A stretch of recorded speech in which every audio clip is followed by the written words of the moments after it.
Masters అందరికీ నమస్కారము. మనము జీవిత ధ్యేయం బుక్ నుంచి రోజు కొద్దిగా తెలుసుకుంటున్నాం కదా. ఈరోజు మరికొద్దిగా తెలుసుకుందాం. ముందుగా బ్రహ్మర్షి పితామహ దంపతులకు నమస్సుమాంజలు. మనము జేకే భారవి అడిగిన క్వశ్చన్లకు పత్రిజీ ఇచ్చిన సమాధానాలు తెలుసుకుంటున్నాం.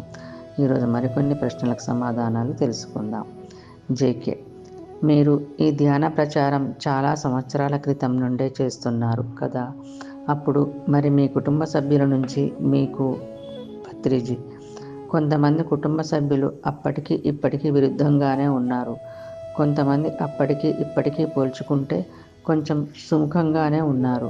కొంతమంది కుటుంబ సభ్యులు అప్పటికి ఇప్పటికీ ఉత్సాహంగా ఉన్నారు. అలా ఉంటుంది ఎప్పుడు. కుటుంబం పెద్దది కదా, సభ్యులు రకరకాలు. జేకే, ఇప్పుడు మీరు ప్రచారం చేస్తున్న పద్ధతిలో మీ అనుచరులు, మీ ఫాలోవర్సు.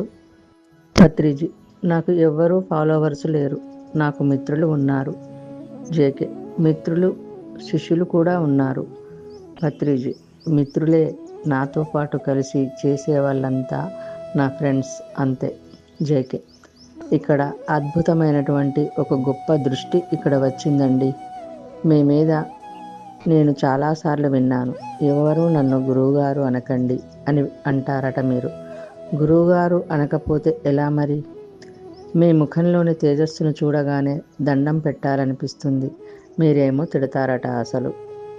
పత్రిజీ, తిట్టడం అంటే సామ, దాన, దండ, భేద అనే ఉపాయాలు 4 ఉన్నాయి.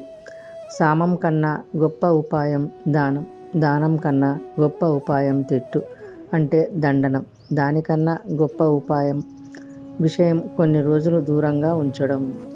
జేకే, అమ్మ చిన్నప్పుడు తిట్టితే వరం, ఆ టైపులో అన్నమాట.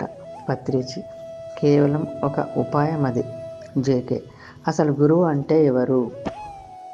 పత్రిజీ, మీరు ఇప్పుడు రమణ మహర్షి దగ్గరికి వెళ్ళి ఉంటే ఆయన మీతో ఏం చెప్తారో తెలుసా? గురి అన్నదే గురువు అని. గురి అంటే శ్రద్ధ, అదే జీవితంలో సరైన పెట్టుబడి. మన పెట్టుబడే మనకు గురువు. ఎవరికి సంగీతం పట్ల గురి ఉంటే ఆ గురి వాళ్ళకి గురువు. ఒక క్లాసులో ఒక అధ్యాపకుడు పాఠాలు చెప్తున్నారనుకోండి, 2 విద్యార్థులు శ్రద్ధగా పెట్టి వింటూ ఉంటారు. మిగతా వాళ్ళంతా వారి వారి ధ్యాసల్లో వారు ఉంటారు. అధ్యాపకుడు చెప్పింది వాళ్ళకి వినబడదు, ఎందుకంటే వారు పరధ్యాసలో ఉన్నారు. 2 శిష్యులు మటుకు గురితో వింటున్నారు. ఆ గురి అన్నదే వారికి గురువుగా మారింది. అంటే ఆ గురి లేకపోతే ఆ గురువు లేడక్కడ. ఆ గురువును సృష్టించింది వీరే. వీరి గురి లేకపోతే అక్కడ గురువే కాదు. కనుక రమణ మహర్షి ఏమన్నాడంటే గురియే గురువు అన్నాడు. ఆయన శాశ్వత సత్యాన్ని తెలుసుకున్నవారు. ఏ లోకంలోకి వెళ్ళినా, ఏ కాలంలోకి వెళ్ళినా అక్కడ చెప్పబడేది కూడా ఇదే, గురియే గురువు. ఓకే మాస్టర్స్, ఈరోజు ఇంతటితో ముగించుకుందాం. తిరిగి రేపు మరికొద్దిగా తెలుసుకుందాం. అందరికీ ధన్యవాదాలు. బ్రహ్మర్షి పితామహకు నమస్కారములు. మనమందరము ధ్యానము, స్వాధ్యాయము, సజ్జన సాంగత్యము, శాకాహారము పాటిద్దాం, స్ప్రెడ్ చేద్దాం.